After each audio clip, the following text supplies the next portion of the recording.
So today I'll be giving the introduction to this course, and in the course in the next couple of weeks you will be meeting several other teachers as well.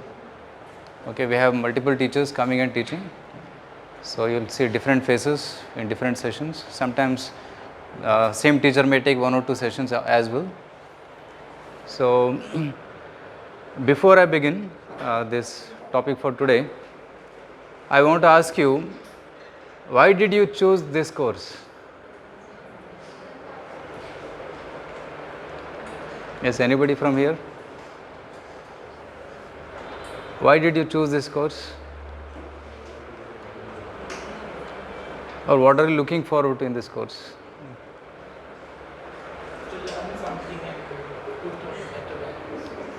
To learn something and better values. Okay, to learn values. Okay, thank you. What's your name? Keshav. Okay.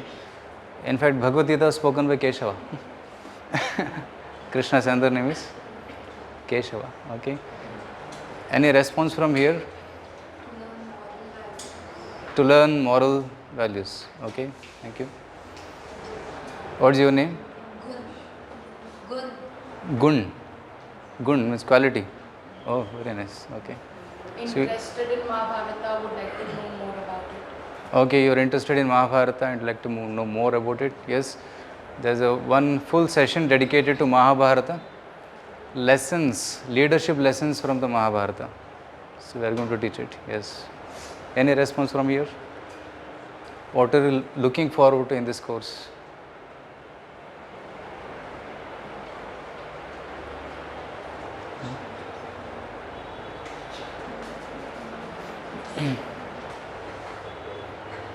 Yes.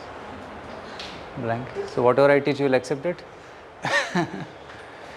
Okay. Anybody else? Okay. So in today's session, I am going to just introduce what is going to come in this course. Before we eat any food, we need to have hunger. When we have hunger, then we digest the food. We eat nicely. Similarly, today will be appetizer, today's session, and you will get to know what is going to come in the future sessions. Okay, and you will also get a brief introduction of Bhagavad Gita. Okay, let me ask you a simple question. What is Bhagavad Gita?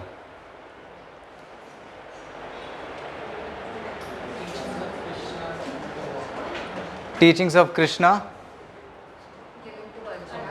given to Arjuna on the battlefield of Kurukshetra. Okay. So teachings given by Lord Krishna to Arjuna in the battlefield of Kurukshetra. That's what is Bhagavad Gita. So this picture is very interesting. Here is a battlefield. There are Kauravas and there are Pandavas. The first sloka of Bhagavad Gita starts like this. Dharma kshetre Kurukshetre samaveta yuyotsavaha Mamakaha Pandavaschaiva Kimakurvata Sanjaya. The first verse of Bhagavad Gita is spoken by Dhritarashtra, and he is asking a question to Sanjaya. So Sanjaya and Dhritarashtra are sitting in their home, in their palace in Hastinapura, because they could not go to the battle because Dhritarashtra was blind.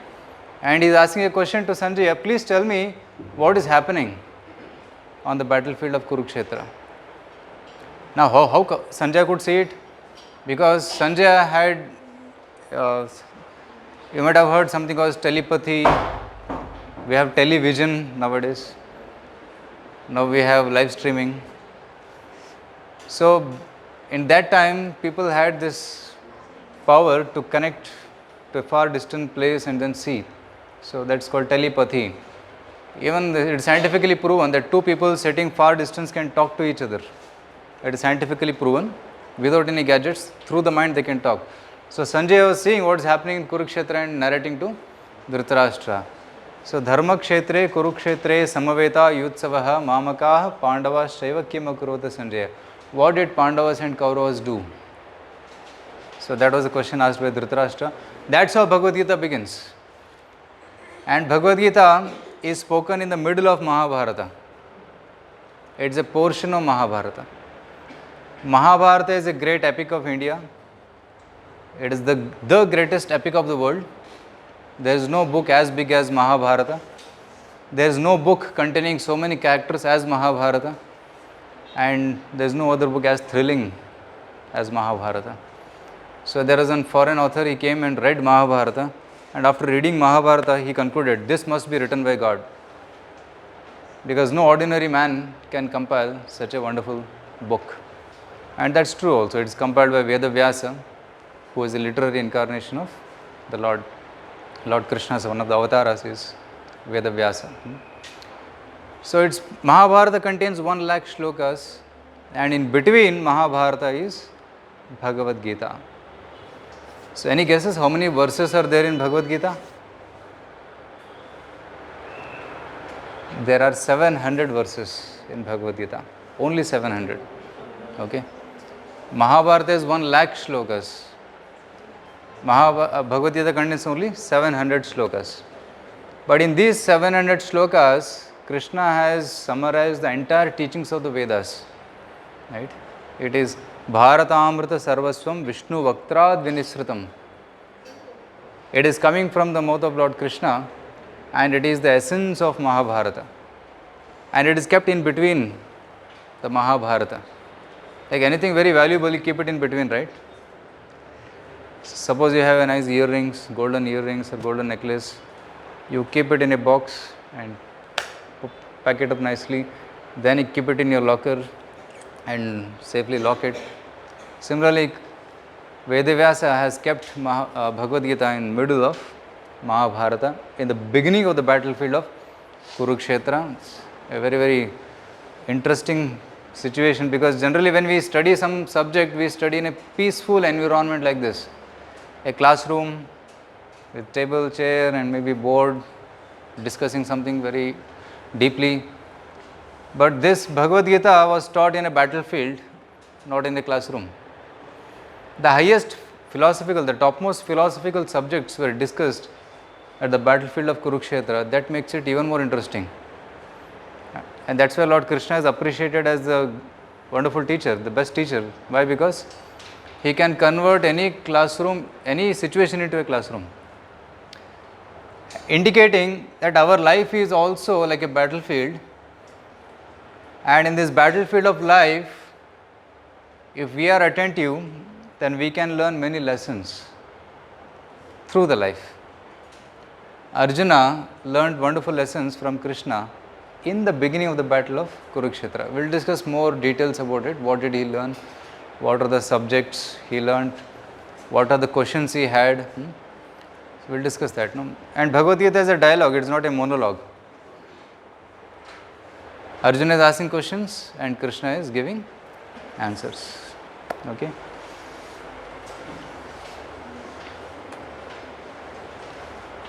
Who is your favorite character from the Mahabharata? Oh, right. Everybody unanimously said Krishna. Anybody else has any other choice? Okay. Yes? Only Krishna? Okay. Draupadi, okay. Karna, okay. One of my famous characters is, of course, Krishna, but along with him is devotee Bhishma. A lot of things to learn from him, Bhishma Pitamaha. And most misunderstood character of Mahabharata, Bhishma. But Krishna glorified Bhishma at the end. Anyway. So this is a very systematic approach, pragmatic approach with Bhagavad Gita to find eternal joy and peace. The goals of this course is to understand core message of the Gita, gain clarity of our identity, who am I, what is my goal of life, that kind of things. And we'll understand the core message of the Gita. We may not study Bhagavad Gita shloka by shloka. We are not going to do that here, because many of you will get bored if you do that approach, because Sanskrit and the words, and it's difficult to understand. Because how many of you study Sanskrit here? Okay, 4, 5, maybe it may be easy for you, but most of others it will be more difficult. But we will be discussing Bhagavad Gita in a more practical way of how to apply it in our life. Okay? Developing relationship with the Almighty and connecting with the values of life. As many of you are telling that you want to learn values, yes, that is true. Because our personality is what we value. What values we stand for, that is what we are. And we have to cultivate good values. And nowadays, in the modern outside society, there is a great degradation in the value system, right? Because of several reasons. Because of media, because of the Western influence, because of many factors maybe, there is a degradation of values, and because of the degradation of values, you will see so many crimes happening, isn't it? Every other day we hear of robbery, we hear of murders, we hear of exploitation, corruption, right? So we just went through the elections and you heard so much of news about corruptions, and so why these things are happening? Because of degradation of value system. There was a time in India when people did not lock their doors. The home doors used to be kept open because nobody was stealing. Everybody had the value system that no, I should not steal. I should be satisfied with whatever I have. I should not steal others' property. That's what Chandikya Pandit said. Matravat paradareshu paradraveshu lostravat. He said that we should see others' wealth as garbage. Means it's not meant for me. Paradraveshu lostravat. Atmavat sarvabhuteshu. One should treat others as you want to be treated yourself. Yaha pashyati sa panditaha. And one should treat every other woman respectfully as a mother. Matravat paradareshu. That's the first point he said. So these are the value systems which are there in our culture, but over a period of time it has got degraded. And as we are all born in this holy land of India, or also called as Bharat, we should again revive and re-establish this value system. And Krishna in Bhagavad Gita speaks again and again of this value system.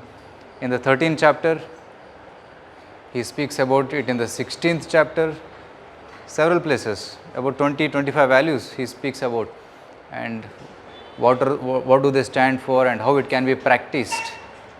So Krishna talks about it.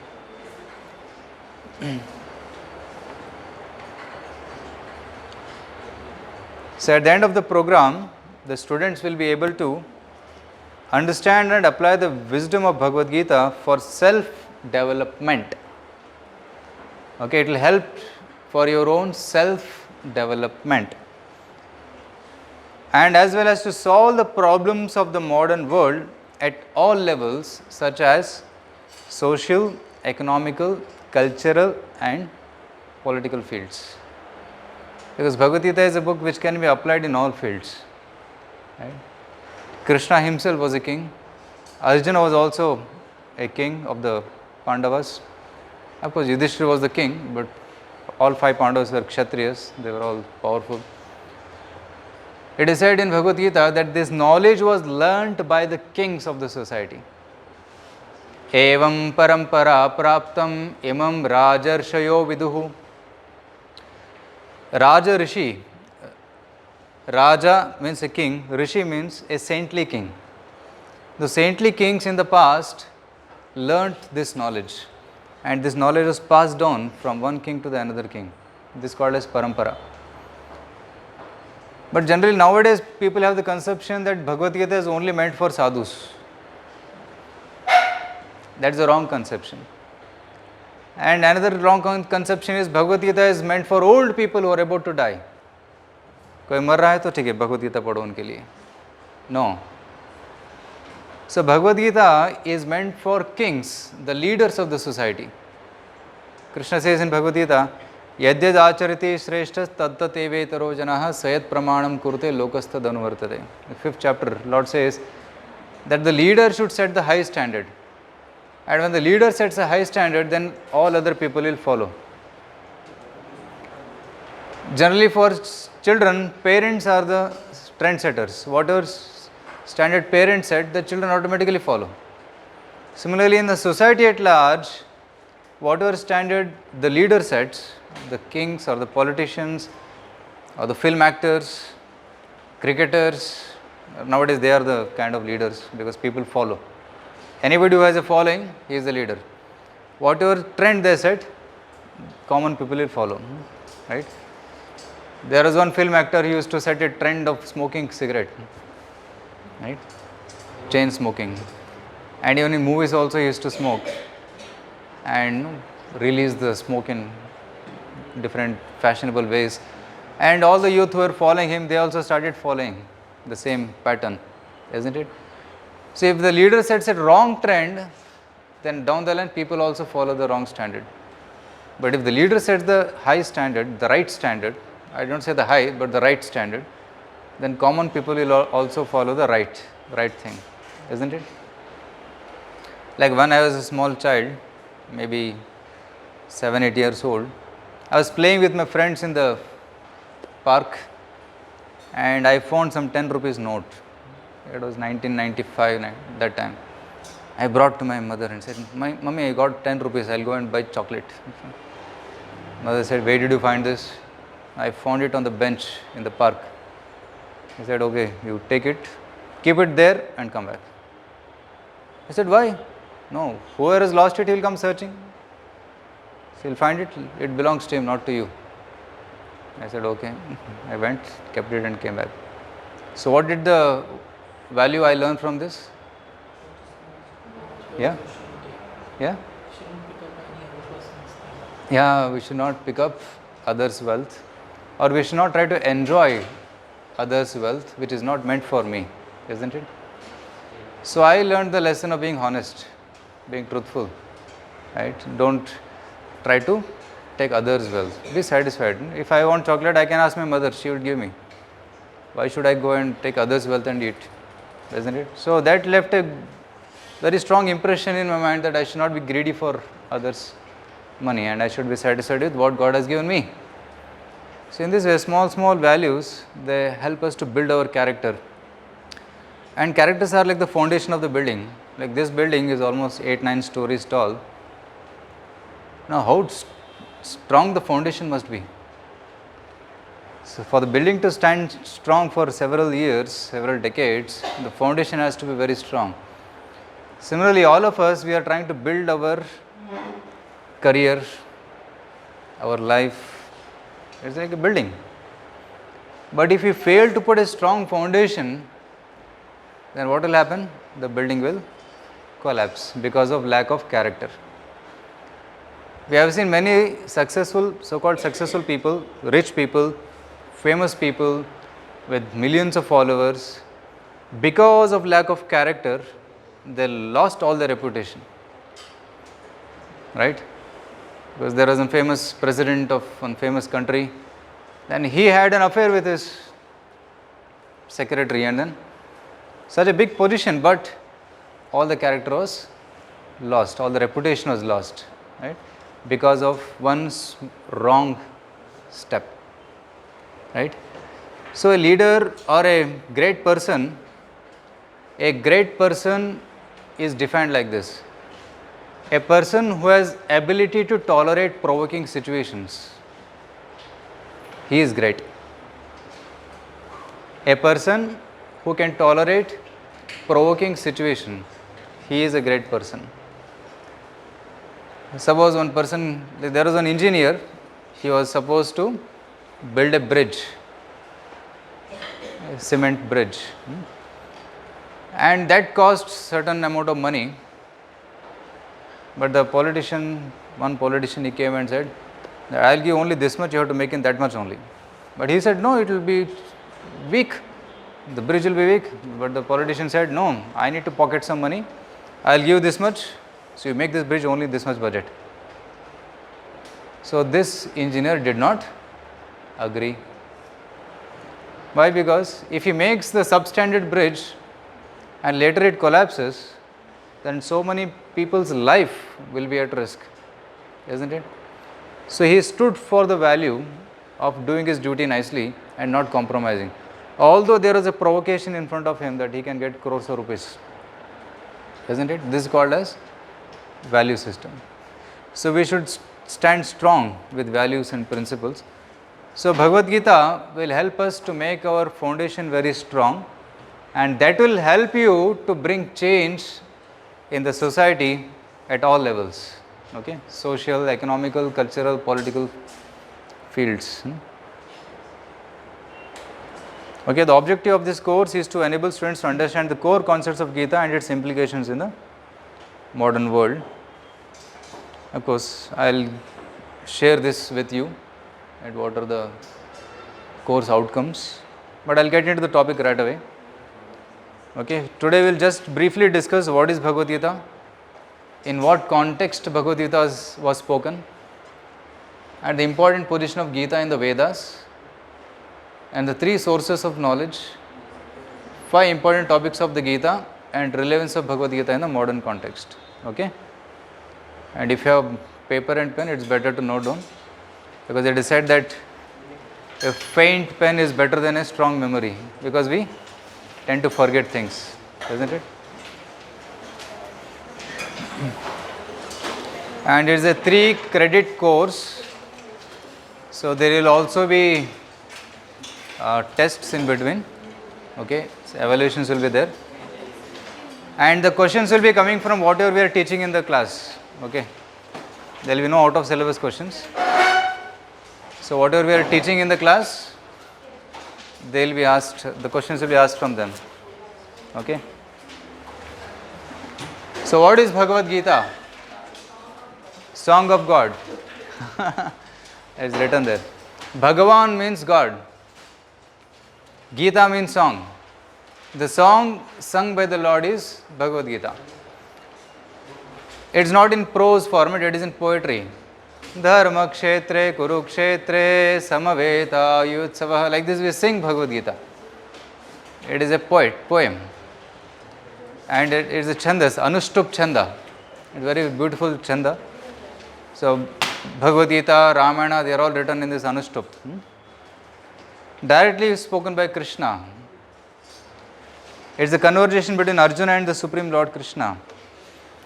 Bhagavad Gita has got 18 chapters, 700 shlokas. And it was spoken in a matter of about 45 minutes.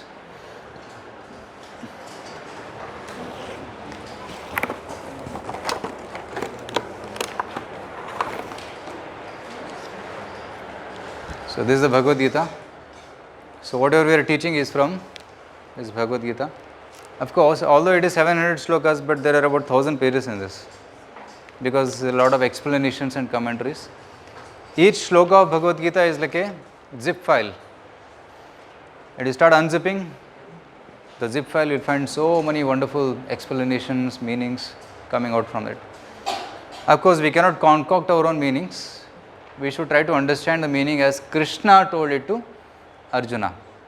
Right? In the market, you will find about 600 versions of Bhagavad Gita. And many people get confused what to read, what not to read, because some people write their own understanding. Some people don't believe in Bhagavad Gita, but they write about Bhagavad Gita just to make themselves famous. Right? Because Gita is famous, somebody writes on Bhagavad Gita, he'll also become famous. So it was spoken 5180 years ago. Okay, in the Dwapar Yuga, the end of Dwapar Yuga, beginning of Kali Yuga, end of Dwapar Yuga. Is there any book so old, 5000 years old? So, and in Bhagavad Gita, Krishna says to Arjuna that I spoke this knowledge to Sun God many millions of years ago. So how old is this knowledge? This is timeless knowledge. That's why this Bhagavad Gita is called Sanatana. Sanatana means eternal. You cannot put a date for this. Although it was spoken to Arjuna 5180 years back, it was spoken to Sun God long ago, millions of years ago. So this is there since the beginning of creation. So that's why it's called Sanatana Dharma. The eternal religion, eternal knowledge. Okay. So that's why there is no need for editing this book anytime. And how many of you written essays? All of you written essays, right? And we all write one line and strike it again, rewrite it, isn't it? Now Krishna is speaking this knowledge to Arjuna on the battlefield of Kurukshetra in 45 minutes without preparation. Arjuna had some question, Krishna started answering, and that's what is Bhagavad Gita. But it is so perfect that there is no need for any editing. Krishna never said, Arjuna, that shloka, I have to change it. Please write like this. No, never. Till now it has never been changed as it is. Okay, so that's why Bhagavad Gita is perfect. And I am from a science background. My name is Suvarna Gaur Haridas. I failed to introduce myself. Suvarna Gaur Haridas. Okay. And I am from ISKCON. And I stay in Kumarasamy Layout, ISKCON Center. By profession, I was an engineer. I graduated from RV College of Engineering, 2008. I worked in IBM software company for a couple of years in Pune, Bangalore, in Manyata Tech Park. In 2012, I joined full-time as a monk in ISKCON, and since then I am teaching Bhagavad Gita. I go to many schools, about 50 schools in Bangalore, Puttur, Gulbarga, many places. And since last 1.5 years, we are doing this course in Jain University also. And I travel extensively to all different parts of Karnataka to spread this message of Bhagavad Gita. So I have been reading this Gita since last 20 years. And I am still a student of Bhagavad Gita. And I am sharing whatever I have understood and realized from this. Okay? And being from a science background, I have seen that science has changed several times. Right? For example, the atomic theory. Dalton said atom is indivisible. Then came Thomson and he said, no, atom is divisible. There is positive and negative charges spread like a watermelon, inside, like seeds of a watermelon, isn't it? Then Rutherford came and said, no. Actually, all the positive charge is concentrated in the center and the negative charges are dispersed. Then Niels Bohr came and said, no, that's also wrong. Actually, positive charge is in the center and negative charge, the electron is moving around at specific orbitals. S, P, D, F. You have studied? Orbital theories? Forgot. Right? We used to study, S, P, D, F. I studied electronics engineering, so something is sticking still now. So, Bohr said that. Then another scientist said, actually nucleus is also not one unit, it is actually divisible. There are neutrons, there are quarks, mesons, subatomic particles, isn't it? So science is changing, but Bhagavad Gita is not changing. So Bhagavad Gita is true science because it is unchanging. Krishna says in Bhagavad Gita 7th chapter, he says, Jnanam Vijnana Sahitam. He says, I am giving knowledge and science. Vijnana. Vijnana means realized knowledge. It's science. Jnanam Vijnana Sahitam Yajnatva Mokshashe Ashubhat. And by studying this knowledge and science of Bhagavad Gita, one can become free from all sins, all misgivings. Ashubhat Mokshase. Okay. Okay, Sanjaya was witnessing this. So it's part of Mahabharata, composed by Maharshi Vyasadeva and written by the famous Ganesh ji. Because Vyasadeva wanted to write Bhagavad Gita, but he wanted a scribe because he was dictating and somebody has to write it, right? And nobody was agreeing because Vyasadeva will dictate very fast, will not be able to keep up the space. Then Ganesha said, I will write. But then Ganesha put a condition that you should dictate non-stop, my pen should not stop anytime. Then Vyasadeva thought, okay, I will dictate, but I need some breathing time and also to compose future verses. So then Vyasadeva put a condition. You should understand every shloka and then write. So Vyasadeva in Mahabharata, he composed some very tricky verses, about 1,000 of them, tricky verses, which takes some time to understand. So Vagatugolu, Kannadadalli ಹೇಳ್ತಲ್ಲ Vagatugolu, riddles he composed. So then Ganesha was thinking, and that time Vyasdeva was composing further verses and then writing it down. Okay. So Bhagavad Gita is an episode in Mahabharata. It's great philosophical and religious dialogue on the war field. So Bhagavad Gita is not just a religious book. It's also a philosophical book. And even great scientists like Albert Einstein, Schrödinger, they all studied who is a nuclear scientist? David Oppenhagen. So he also studied Bhagavad Gita. Setting the scene. The first chapter of Bhagavad Gita is nothing but setting the scene. First chapter of Gita, no philosophical discussion. There is just a problem statement explained in the first chapter of Gita. Right? Any problem you have to solve, first you define the problem and then you solve the problem. So first chapter defines Arjuna's problem and the later 17 chapters solve Arjuna's problem. So what was Arjuna's problem? Arjuna was one of the 5 Pandavas. Right? How many of you have seen or read Mahabharata? Okay, कुछ लोगों ने पढ़ा. किसको बिल्कुल पता नहीं महाभारत क्या है? बिल्कुल जीरो. ठीक है. तो एक कहानी बताते हैं. एक वंश था जिसका नाम था कुरु वंश. There was a वंश called as Kuru Vamsha. In Kuru Vamsha, there was a king called Shantanu. And Shantanu had sons called Chitrangada and Vichitravirya.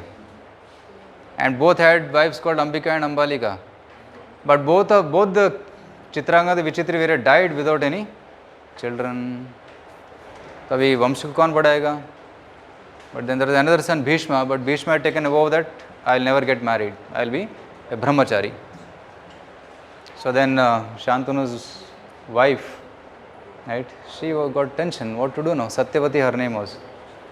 So then, by the mercy of Vyasadeva, Dhritarashtra, Pandu and Vidura were born to Ambika and Ambalika. So they are all coming in Kuru Vamsha. So Pandu got married to Kunti and Madri, and Dhritarashtra got married to Gandhari. And Gandhari was from, so at that time 5000 years back, if you see the map of Bharat, it was extending up to Kabul, up to Iraq, Iran, and it was extending Southeast Asian countries up to Indonesia, Java, Bali, that side. The whole thing was Bharat. Gandhari was from Kandahar. Shakuni, Gandhari, they were all from Kandahar. So at the Bharat was there till that extent at that time.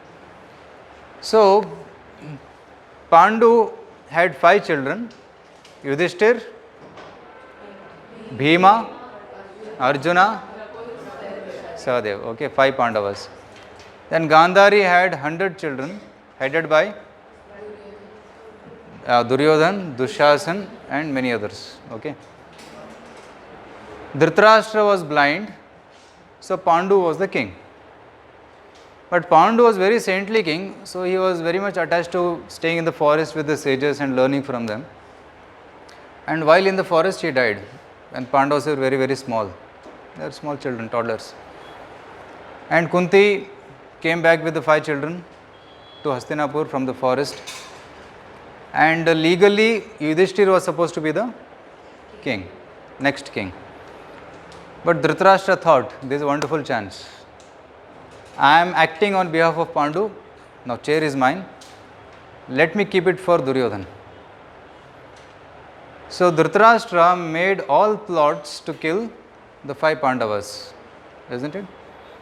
So those who know the story, Bhima was poisoned and thrown in Ganga, right? So Duryodhana poisoned Bhima's food and Bhima fell unconscious. He was thrown in water, Ganga. And somehow Bhima went down up to Nagaloka and there snakes bit him. And the poison of the snakes and this poison got neutralized.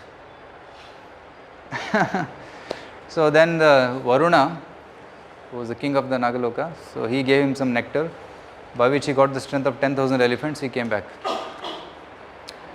And then the 5 Pandavas were attempted to be murdered in the house of Varanavata, Lakshagraha, by burning them. Somehow they escaped. And in the forest, many demons were sent, but Pandavas escaped that also. And finally, there was a compromise made. Actually, Dhritarashtra thought that Pandavas are dead. But after 1 year, they emerged at the Swayamvar of Draupadi. And Dhritarashtra was shocked, hey, they are alive. Now we have to make a treaty, we have to make peace.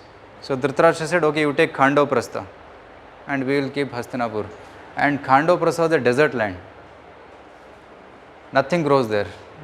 But Yudhishthira agreed, and with the help of Krishna, Indra showered some nectar on Khandoprastha, it became Indraprastha. It became so rich, more richer and opulent than Hastinapur. And Yudhishthira did a Rajasvi Yajna, and he called every king of the world. All kings came, and Duryodhana also came, and his stomach started burning. Pet jalne laga uska. Why? Because seeing the opulence of Yudhishthira, we gave them desert, they made it into such a wonderful opulent place. Then he said, we have to defeat them now. So he called them for a gambling match. Yudhishthira Maharaj did not want to gamble, but because Dhritarashtra, who is an elder, he ordered he should gamble. So he gambled, he lost everything, and they had to go to the forest for 13 years. And according to the rule of the gamble, they were supposed to get back the kingdom after 13 years. So now, after 13 years, Pandavas come back and they ask, please give us our kingdom, it's our property. We need it to serve. They didn't want property to enjoy, they wanted it to serve the community, the country. So Duryodhana denied. Krishna himself went as Shantidut to make peace, but Duryodhana insulted Krishna. Then when all the peace mission failed, then they assembled at the battle of Kurukshetra. Now this has to be solved only by battle. Jo jeetega, wo rule karega. Now there are 5 Pandavas, there are 100 Kauravas. So both of them start campaigning. Who will come to their party? So many good kings came on the side of Pandava. All good kings. Birds of same feather flocked together. So 5 Pandavas, Virata, the king of Virata, then Drupada, then Satyaki, then many other kings, they came there. And Krishna joined Pandava's party, and Krishna's army was taken by Duryodhana. That is another story, how both of them came. Arjuna and Duryodhana both came to seek help from Krishna. But Krishna said, both of you have come, I will help both of you. You choose. I can be on one side, but I will not lift a weapon. Can you imagine? No? Somebody who is not fighting, who will like to take him? And my army will be on other side. So Arjuna, you choose first. Arjuna chose Krishna, because he was his friend and he knew that Krishna is great, he is a great personality, he is king, he is a lord. Then Duryodhana chose the army. So then Kauravas and Pandavas, both sides, were standing on the battle of Kurukshetra. Pandavas were 7 Akshohini. Akshohini is a unit of army. Like if you have battalion, like there is a unit of army called as Akshohini, which includes thousands of foot soldiers, thousands of chariots, thousands of elephants, thousands of cavalry horses, like that. That's one unit. So 7 units of army were there on Pandava side and 11 units on Kaurava side. So seeing the numbers, Pandavas were weak, but Pandavas were very strong because they were united. When we discuss Mahabharata, lessons from Mahabharata, we will discuss more into this, go more deeper into this about why did Pandavas win, although they were small in number. Okay, so that will be a whole one hour discussion on that. So Arjuna, who is the main commander, right? Who is the captain of our Indian cricket team? He is like Rohit Sharma of Pandavas. He is the main person. And the victory or defeat depends on him. Others are also there, but he is special because he has all the weapons. He can defeat even great generals on the other side like Bhishma, Drona, Karna. The main opponents can be defeated by him only, right? So, but he, in the beginning of battle, he gets tension. He says, Vepatuscha sharire me romaharscha jayate gandivam sramsate hasta tvakchaiva paridahyate. Right? Brahmativa cha me manaha, my head is reeling, my legs are trembling, my hand is shaking, I cannot hold my bow in my hand. Krishna, I am getting tension.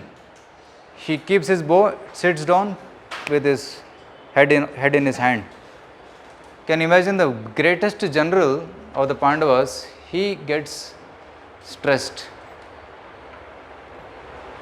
And Krishna is saying, Arey, what happened to you? Till now you are so confident and so strong. What happened to you suddenly? At that time, Arjuna surrenders to Krishna. He says, Krishna, my heart says I should not fight. My heart is telling I should not fight.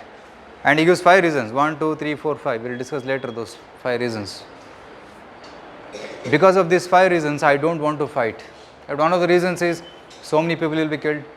Another reason is all the family dynasties will be lost. Women will be shelterless. Children will be shelterless. And I will get sin. How can I enjoy by killing my relatives? Some of them are the relatives. So he gets confused and he says, I will not fight. Means he is a good soul. He is thinking of non-violence. But then Krishna had another higher purpose.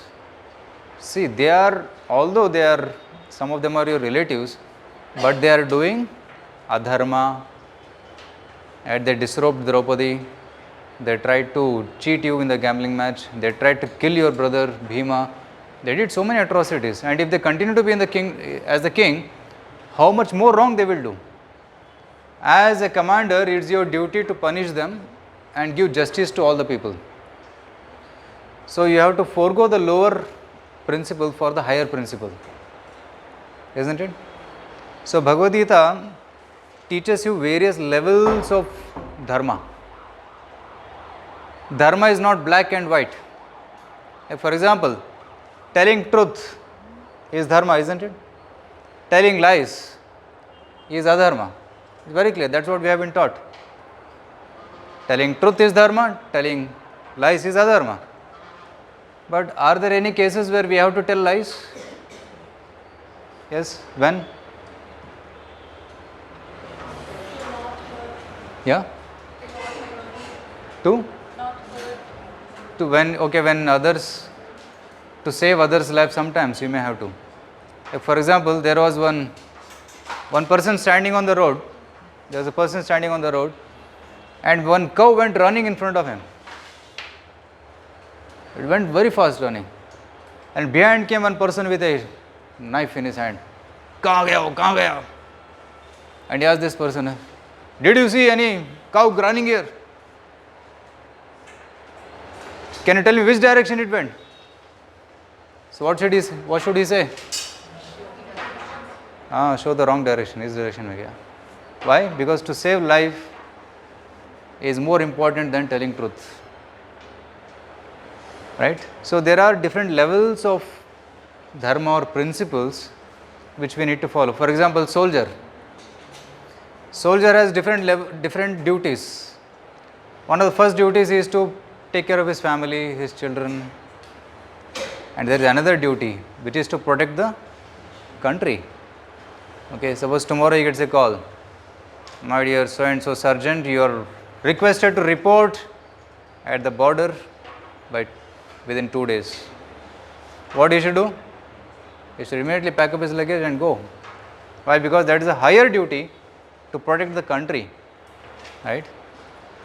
So there are different levels of duties. For the sake of the higher principle, one can sacrifice the lower principle. So that concepts are also explained in Bhagavad Gita.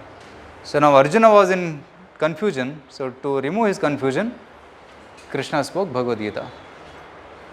Now some people think Mahabharata is a fictional book. So if you go into the library, any library, there is a section called as mythology. And in that mythology section, you will find Mahabharata, Ramayana, Bhagavad Gita, Purana. Right? So you know what is the meaning of mythology? Myth. What is myth? Myth means?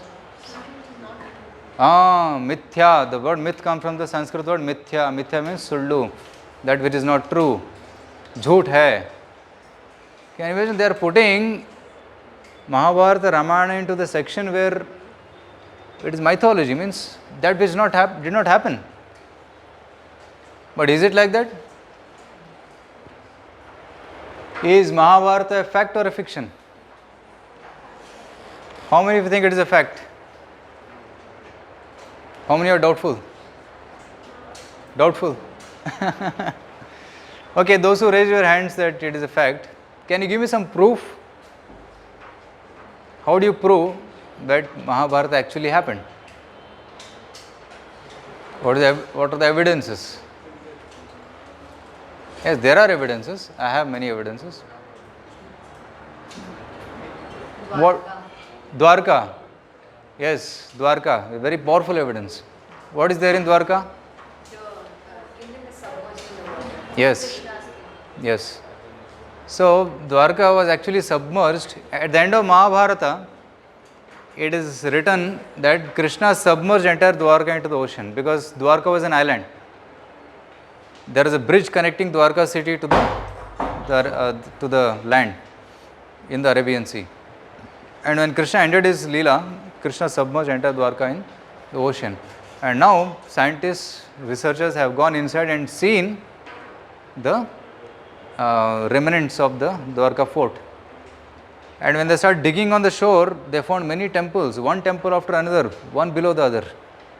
Right? There is a video called Dwarka. You can search in YouTube, you will get it. I also have it. Right? So many historical places that exist, even Hastinapura. Where is Hastinapura? Delhi is Hastinapura. Delhi is Hastinapura. And Nalanda, that area, that's Jarasandha's place. Magadha. Magadha Raj. Jarasandha was the king of Magadha. So Bihar is Magadha. And Maharashtra is Virata. Virata's kingdom, where Pandavas stayed in Ajnatavasa. And Kishkinda is the land of monkeys in Ramayana's time. So it is Hampi in Karnataka. That Hampi area is called Kishkinda, right? And Afghanistan is Kandahar. Kandahar, Gandhari's place, like that.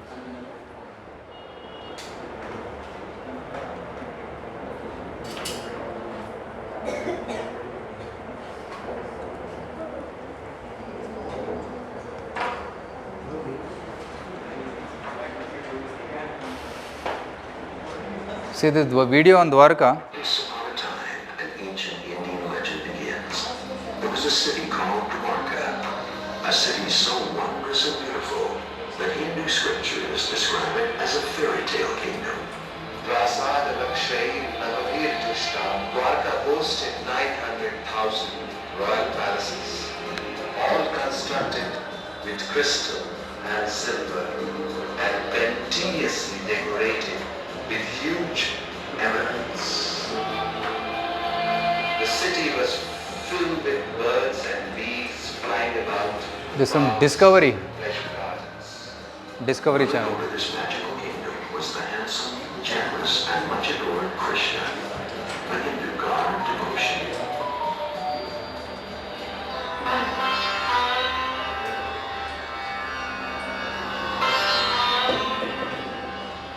Dwarka, lying on the western coast of India, off the Arabian Sea, is a fishing town, home to 52,000 people.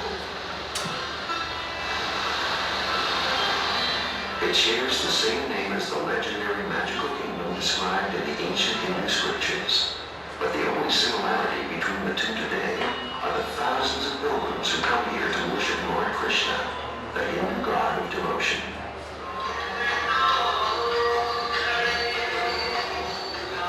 The tales of Krishna and his lost city were long thought to be a mythical legend. But a recent archaeological discovery may prove that Krishna's Dwarka actually lies beneath these very streets. I took up the challenge to find out if really Dwarka existed. He made the breakthrough. Is one of the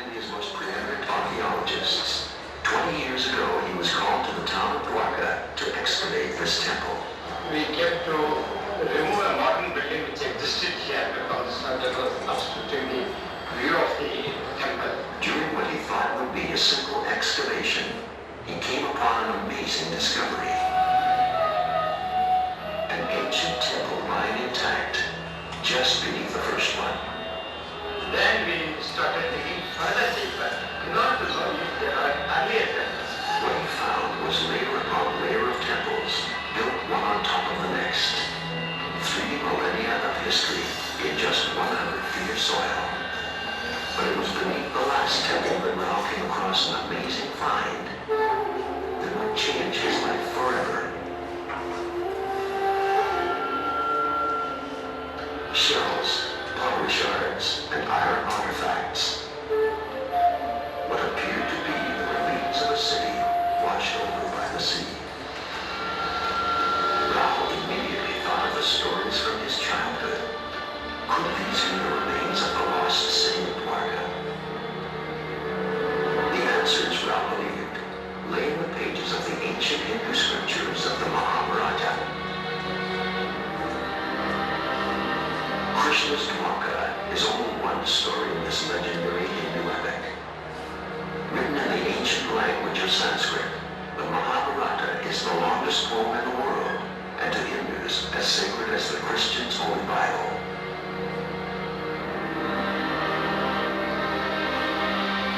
The story of Krishna ends with his kingdom, the city of Dwarka, sinking into the ocean. So, Rao headed for the sea.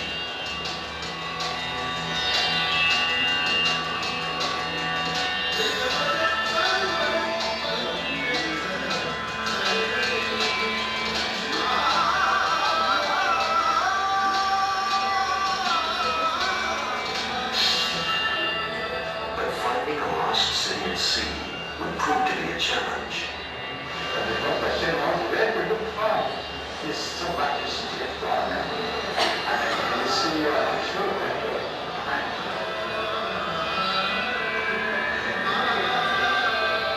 Rao began randomly searching areas close to the coast of modern-day Dwarka.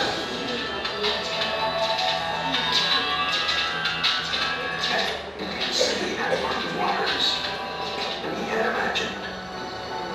So they came across walls in the ocean. They came across bridges, walls, arcs, and they also found mudras.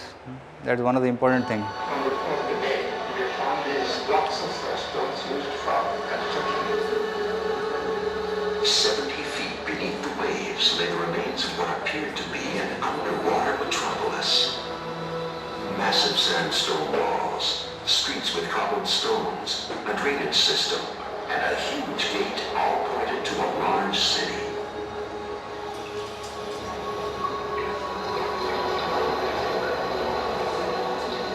Thousands of three-old anchors, identical to... Sure. And the process, small bit of the big fortification. And as we went further, we came across that 150-meter long wall. Rao's discoveries became a lifelong mission. Over the next 8 years, his excavations eventually uncovered the remains of a sprawling city of around 10,000 people. It had obviously been an international port. And the mapping forged were a carved at the sea. Now this is very important. Every Dwarka Vasi was supposed to carry a ID card. What is the ID card? It was a 3-headed animal's image, mudra. So that was supposed to be carried, and they found that. One day, while sifting through the muddy silt from the ocean floor, Rao found what he'd been searching for. A carved seal with the imprint of a 3-headed animal. For Rao, this was the missing link between the myth and the reality.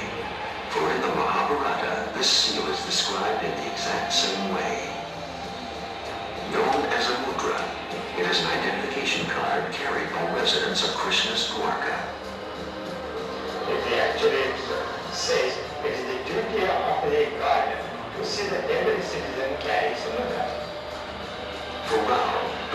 established irrefutably that the Mahabharata and the story of Dwarka was not a myth, but an ancient historical record of events.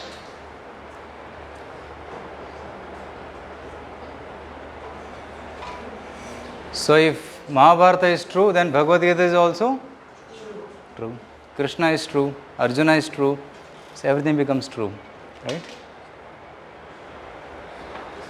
So instead of using mythology, we call it as Purana or Itihasa. Purana means old.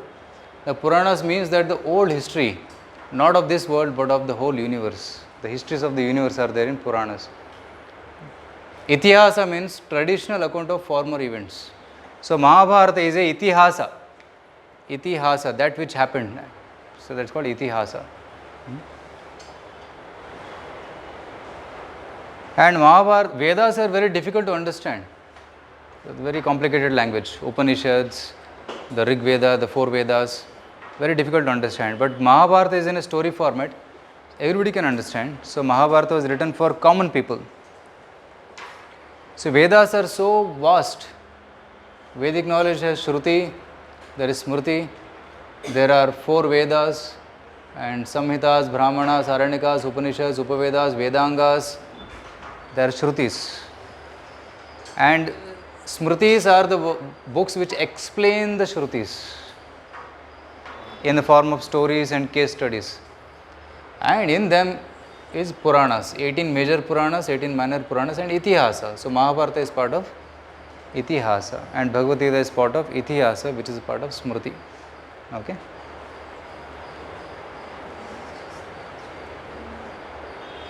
And Mahabharata can be understood at three levels, literally. Literal level means, okay, this happened, this war happened, okay, this was the outcome of the war, like that. No analysis, just study the story, which most of the people do this, they study the story. Next level is analyze, ethical level, analyze the event to bring out lessons from it, which we will do this, okay. And should supplement and not supplant the literal explanation. Some people, they try to change the actual facts to bring out some lessons, but the lesson should be in line with what facts happened, okay. So that's what we will do, not change the literal story, but explain the meanings and take out some lessons from the story. And next level is transcendental, spiritual platform. Understand what Lord wants us to do, what Krishna wants each one of us to do in our life, and then inspires people to surrender to Krishna. So Mahabharata will help us to come closer to the Supreme Lord. So that's the highest understanding. So in our sessions we will do mainly this and little bit of this. Okay. The number 18 in Mahabharata. Mahabharata has got 18 parvas. Mahabharata, Bhagavad Gita has got 18 chapters. There were 18 Akshayani army, 11 plus 7. 11 on Kaurava side, 7 on Pandava side. And the battle of Kurukshetra lasted for 18 days. Okay. Okay, I will not tell all these parvas. But Mahabharata comes here, at the end of Udyoga Parva and beginning of Bhishma Parva. That is, Bhagavad Gita is here. And it is said that if you compare all the Vedas to the body of a cow, and the essence of the cow is milk. So Gita is compared to Bhagavad Gita is like the milk or the essence of all the Vedas. If you can't study all the Vedas, just study Bhagavad Gita.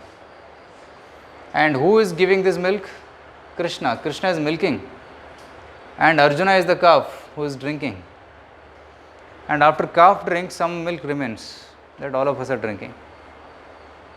Okay. And benefit of reading Gita. Gita Shastra Vidam Punyam Yaha Patet Prayata Puman. Vishnoh Padam Avapnoti Bhayashokadi Varjitaha.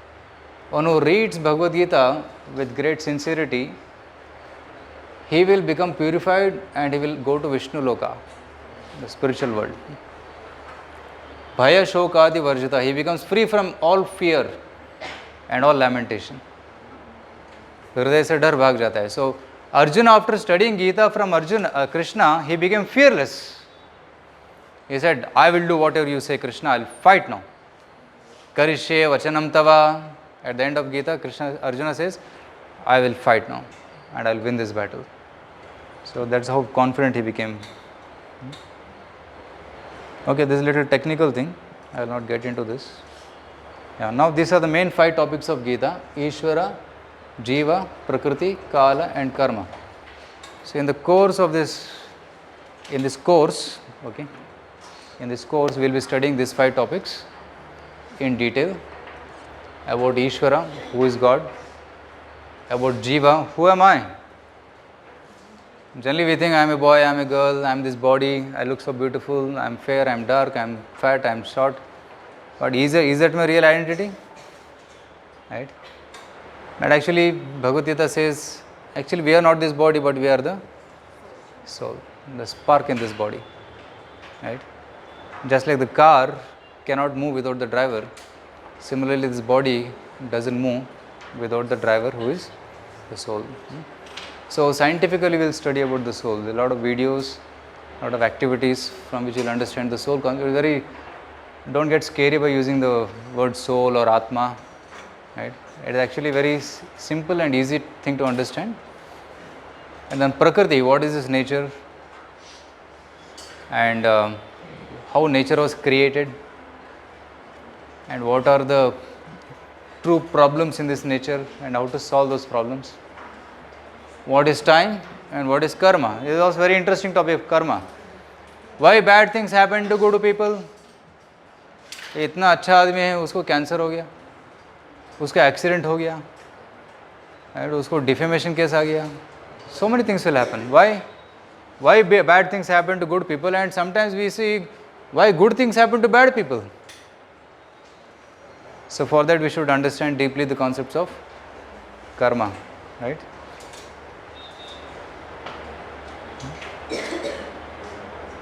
So these 5 concepts we will be discussing. This body is not all in all, spirit, soul exists. This one life is not all in all. Next life also is there. Previous life also is there. Right? Now we'll discuss this in future. Some may have doubts. Oh, hey, kya agla jivan? Let's see what Gita says and let's compare it with what modern science says. There are many scientists doing research on this. Past life experiences, hypnosis, regression theories. There is also near-death experience, out-of-body experience. We will discuss all those topics. This world is not all in all, there is the other world also. And I am not all in all, the Supreme Lord exists. So these are some of the topics we will be discussing in Bhagavad Gita. And who is Krishna? He is not an ordinary personality like you and me. He is the Supreme Lord. Krishna says in Bhagavad Gita that he is Bhagavan. Bhagavan means one who possesses all strength, all beauty, all power, all knowledge, all renunciation. So such personality is called Bhagavan. So if Gita is spoken by ordinary personality, then it will not have any value. Okay. Okay, why practice Gita? It will help us to overcome the wrong tendencies we have in our heart. Lust, anger, greed, pride, envy, illusion, all those things. It makes us realize the purpose of life, makes us practice and cultivate higher qualities. Yeah, qualities like self-control, contentment, mode of goodness, like that. Okay.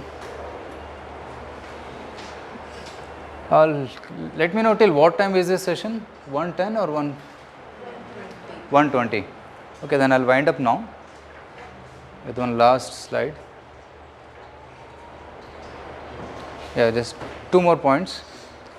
Gita is like a manual, it's a map, it's a medicine. Like any item you purchase, along with it you get a manual, how to use it. Similarly, we have this human life, how to live this life. Bhagavad Gita teaches us, it's like a manual. Bhagavad Gita is like a map. It's like a manual, it is like a map. You put a GPS and the GPS will take you to the destination. Similarly, Bhagavad Gita will tell you what is the goal and how to reach that goal. So it's like a manual, and it's like a medicine. If you have depression, if you have stress, if you're feeling lonely, feeling restless, seeking the meaning of life, want to be a better person, feeling like something is missing in life, feeling lonely or searching for happiness, yes, please read Gita. It's like a medicine.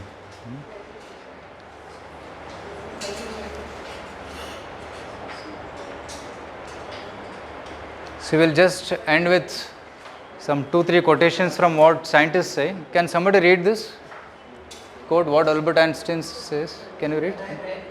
Okay. Yes, Keshav. I read the Bhagavad Gita, the only question left is how God created the universe. Everything else seems to be superfluous. She is the greatest scientist. He made the formula E is equal to mc square. But he is saying that when I read Bhagavad Gita, everything else appears superfluous. T.S. Eliot, what is? Can somebody read?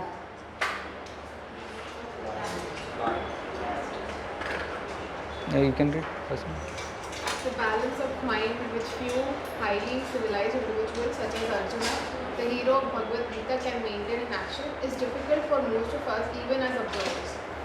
Arjuna, after listening to Gita, he maintained such a balance of life in the battle, difficult for anybody else to have that. If you read, there is one book called, in Kannada, it's called Hadinentu Dinagalu, those 18 days, and how Arjuna maintained his balance. It's amazing. Mahatma Gandhi. Yeah. Can somebody from there read? Yes. The deeper you dive into it, richer the meaning you get. With every age, the important words will carry new and expanding meanings, but its central teaching will not vary. Yeah, central teachings will not vary, but how you apply it may vary. Yes. Can somebody from last row?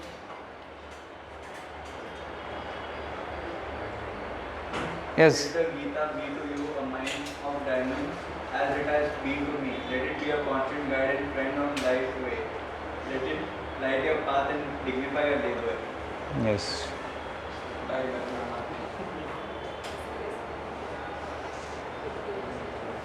So Dr. S. Radhakrishnan, he says, it gives utterance to the aspirations of the pilgrims of all sects who seek to tread the inner way to the city of God. Of course, there are many other quotations also. I'll share this PPT. This materials will be available to all of you. And we are also planning to make a manual and a booklet which will contain all the topics and the notes of those topics. So you can refer to it. And we have this Bhagavad Gita as a reference book. So you can have a copy, those who want. How many of you, all of you are registered for this course, right? Right, about 34 students, right? So we can make this copy available for all of you, so you can keep it and refer to it and read it at your leisure, so you can understand more concepts, okay?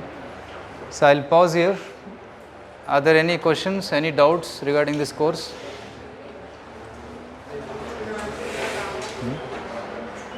One of the ministers of Dhritarashtra. He is one of the ministers of Dhritarashtra, and Sanjay was a personal secretary of Dhritarashtra also. So the second shloka of Bhagavad Gita is Sanjay Vacha. Sanjay is answering Dhritarashtra's question. And last shloka of Bhagavad Gita is also Sanjay Vacha. Sanjay is telling.